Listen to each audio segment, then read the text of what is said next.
네, 현장 플러스 이어가 보도록 하겠습니다. 총선이 끝난 이후에 이제 경제 분야에서는 기업들의 구조조정이 주요 경제 현안으로 계속 떠오르고 있습니다. 정부 측에서도 강력하게 얘기를 하고 있는데요. 이전에도 사실 이런 얘기가 없었던 건 아닙니다만은 이번은 분위기가 새삼 좀 달라서 대상이 되는 업종이나 기업군들은 좀 살떨릴 수밖에 없을 것 같습니다. 현재 상황이 어떤지 취재기자와 함께 보다 자세히 이야기 나눠보도록 하겠습니다. 경제금융부의 최보윤 기자 나와 있습니다. 어서 오십시오. 안녕하세요. 네, 안녕하세요. 요즘엔 보면 공식석상에서도 정부가 이제 기업 구조 조정해야 된다, 좀 강력하게 발언 수위를 높여가는 것 같은데요. 현재 좀 분위기가 어떤지부터 설명을 해주시죠. 네, 그렇습니다. 지난 13일 총선이 끝나자마자 정부와 정치권에서 잇따라 좀 강력한 멘트를 보내고 있습니다. 메시지를 보내고 있습니다. 유일호 경제부총리까지 나서서 기업 구조조정을 더 이상 미룰 수는 없다. 내가 직접 진두지휘하겠다라고 말했고, 심지어는 야당에서조차 기업 구조조정에 적극 협조하겠다라는 입장을 피력했습니다.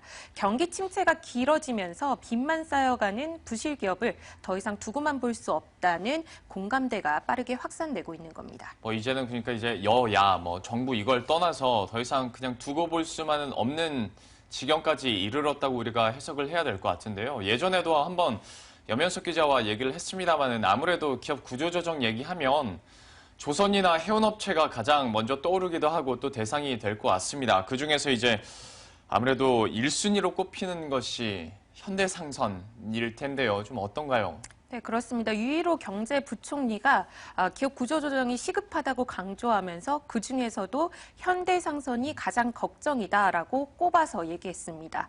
현대상선은 지속된 경영 악화로 현재 경영권을 채권단에 넘긴 자율협약에 들어가 있는 상태입니다. 지난해 말을 기준으로 보면 현대상선의 금융부채가 무려 4조 8천억 원에 달했고요. 이미 만기가 지나 연체 중인 사채가 8,100억 원 규모에 달합니다. 네. 또 지난해 한 해 동안 5조 7,685억 원의 매출을 올렸는데 운영 자금으로 쓴 돈이 5조 7,855억 원으로 이보다 더 컸습니다. 그렇다 보니 총 전체적으로 2,535억 원에 달하는 영업 손실을 기록한 상태고요. 네. 왜 이렇게 버는 돈보다 쓰는 돈이 많느냐 궁금하실 텐데요. 현대상선은 외환위기 당시 보유하고 있던 배를 모두 팔고 해외 선주들로부터 그 선박을 빌려서 이용하고 있습니다. 네. 그런데 호황기 때 책정한 높은 그 배값, 그러니까 용선료라고 하는데 이 용선료가 지금 발목을 잡고 있는 형국입니다. 용선료로만 연간 2조 원 규모를 지출하고 있는 것으로 파악되고 있고요. 네. 일단 이 현대상선은 그렇기 때문에 비용 절감을 위해서 용선료를 낮추기 위해 해외 선주들과 지금 협상에 들어가 있는 상태입니다. 만약 용선료 인하에 실패하게 되면 더 이상 내놓을 마땅한 해법이 없는 데다 그 채권단도 지원을 해줄 수 없다는 입장을 고수하고 있어서 최악의 경우 현대상선은 조만간 법정 관리를 피할 수 없는 상황에까지 놓여 있는 상황입니다. 이렇다 보니까 용선료 인하에 지금 거의 목숨을 걸다시피 하고 있는 거고요. 현대상선 보신 것처럼 현대증권 매각이 이루어졌어도 그 돈으로 연체되는 돈만 겨우 갚을 정도니까 계속해서 적자가 늘어나고 있습니다. 이렇게 얘기를 하다 보면 이 분야에서는 현대상선 얘기를 항상 앞서서 합니다만은 한진해운도 만만치가 않단 말이죠. 현재 상황이 어떤가요? 네, 해운업계 1위는 한진해운인데요. 사실 현대상선에 가려져서 잘 드러나지 않았었는데 최근 들어서는 한진해운에 대한 문제의 심각성도 수면 위로 떠올랐습니다. 네. 한진해운의 지난해 금융부채를 보면 6조 6천억 원을 넘어섰고 여기서 올해 만기가 도래하는 차입금이 1조 5천억 원 규모에 달합니다. 또 한진해운 역시 현대상선과 마찬가지로 용선료로 연간 1조 원대를 지출하고 있는 상황인데요. 때문에 용선료 현실화가 가장 시급하고 또 이를 타결시키지 못할 경우에는 현대상선과 마찬가지로 채권단 자율협약이나 법정 관리 가능성을 배제할 수 없는 상황입니다. 예. 정부와 채권단이 최근에 조양호 회장에게 이와 관련해 빠른 결단을 내릴 것을 독촉하는 등 그 한진해운의 구조조정을 좀 서두르는 모양새입니다. 네. 만약 조 회장이 현대상선의 길을 선택하게 된다면 경영권까지 내놓을 각오를 해야 하는 거고요. 우린 독자 생존하겠다라고 한다면 채권단의 추가 지원을 받을 수 없게 돼서 유동성 확보에 조금 계속해서 난항을 거듭하지 않을까 예측되는 상황입니다. 정부는 다음 주 중에 비공개 경제금융점검회의인 서별관 회의를 열고 여기서 이 한진과 현대상선을 필두로 해운과 조선업의 산업 재편안을 구체적으로 좀 논의할 예정으로 알려졌습니다. 예. 이렇게 현대상선과 한진해운 합치면 벌써 10조가 넘어가는 손실이 일어나고 있는데 참 여기에 만만치 않은 업종이 바로 옆 동네죠. 조선업계가 있습니다. 여기도 이제 한 8조가 넘어가고 있는데요. 조선업계에서도 역시 위협은 계속 클 것 같은데 기업 구조조정 얘기도 안 나올래 안 나올 수가 없겠네요. 네, 조선업계도 계속해서 그 공급 가인과 경기 불황으로 맥을 못 추고 있는 상황입니다. 네. 국내 조선업계 빅3는 현대중공업, 대우조선해양, 삼성중공업 이렇게 세 곳인데요. 지난해 이 세 곳이 무려 8조 5천억 원 규모의 적자를 기록해서 사상 최대 적자 규모를 기록했습니다. 네. 대우조선해양이 5조 5천억 원, 현대중공업이 1조 5천억 원, 삼성중공업이 1조 5천억 원의 적자를 각각 기록했고요. 또 올해 들어서도 이 조선 빅3의 선박 수주가 단 3척에 그치는 등 상황이 조금도 나아질 기미를 보이지 않고 있어서 일각에서는 빠르게 이들을 통폐합하는 작업을 해서 강력한 구조조정을 펼칠 필요가 있다는 주장이 힘을 얻고 있습니다. 참 사람 적응력이라는 게요.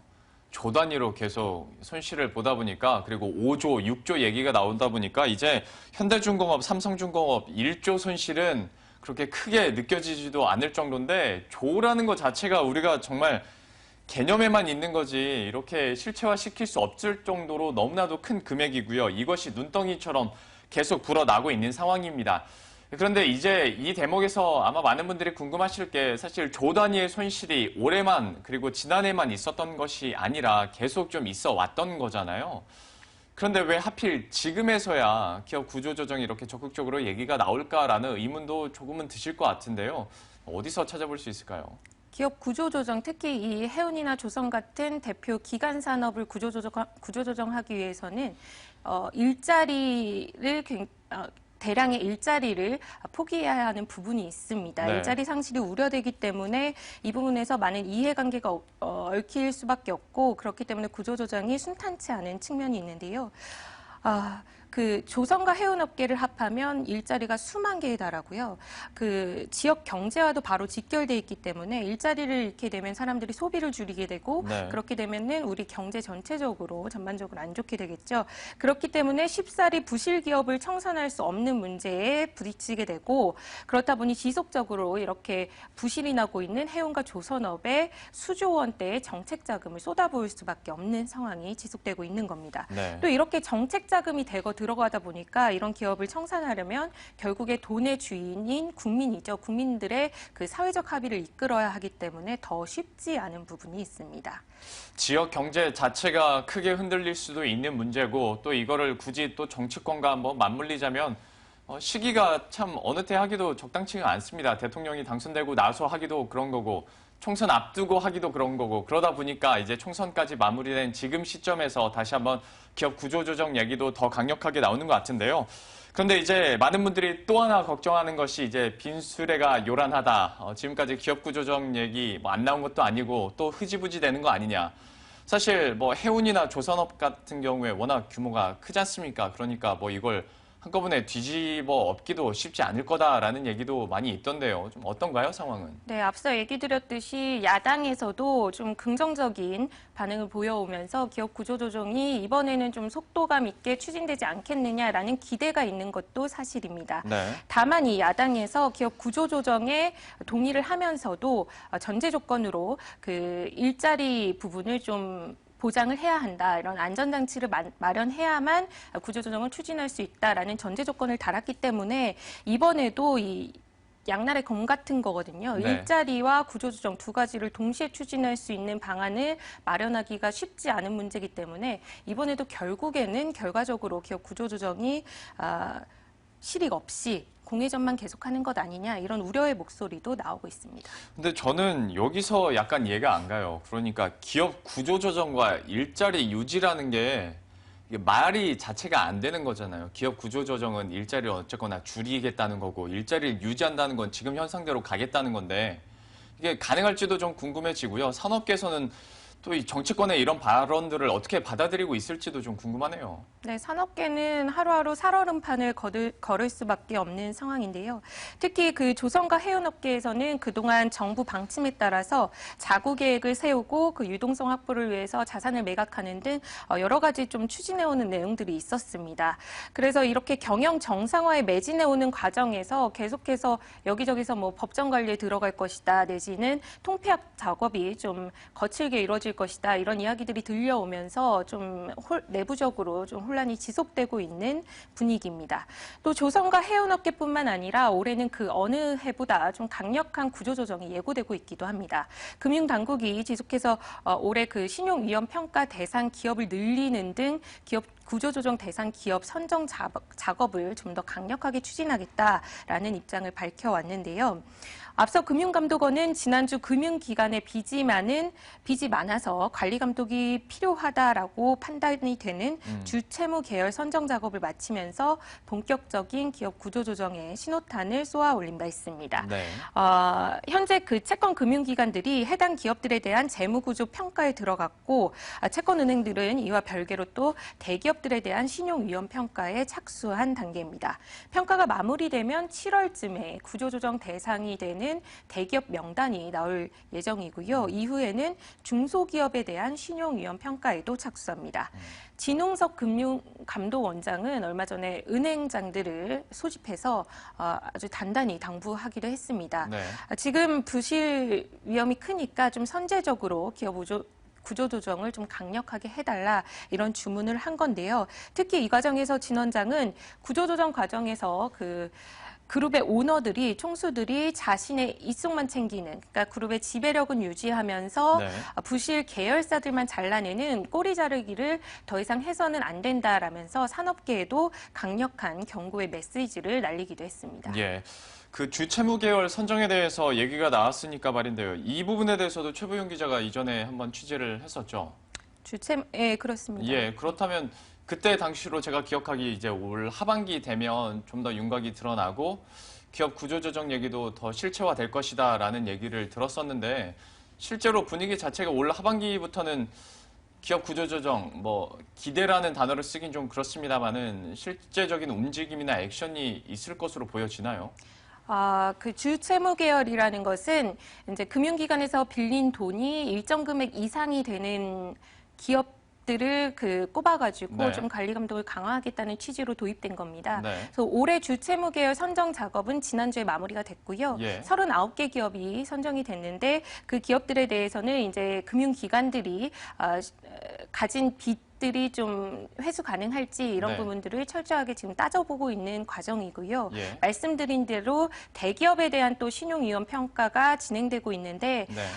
이 결과에 따라서 좀 신용 등급을 C등급, D등급, C등급 이하로 낮게 받게 되는 기업들은 워크아웃 등을 추진해야 되기 때문에 좀 긴장감을 가지고 있는 상황입니다. 근데 올해는 좀 그 어느 해보다 좀 강력하게 구조조정을 추진하겠다라는 네. 의지를 계속해서 다지고 있는 상황이어서 좀 대상 기업 수가 좀 늘어나지 않을까라는 관측이 나오고 있습니다. 그럼 아무래도 우리가 오늘 같은 경우는 해운이나 조선업종의 구조조정 얘기를 많이 하긴 했습니다만은 이런 분위기가 다른 업군으로도 충분히 확산될 수도 있겠네요. 네, 그렇습니다. 최근에 뭐 전기 쪽도 그렇고 디스플레이 업종도 그렇고 좋은 업종이 없다고 보는 게 거의 그렇죠. 맞습니다. 유통업계도 그렇고 네. 산업계 쪽에서 좀 호황이다라고 말할 수 있는 곳이 없기 때문에 사실은 전 업계가 긴장감 속에 기업 구조조정 현황을 지켜보고 있다라고 볼 수 있겠습니다. 예.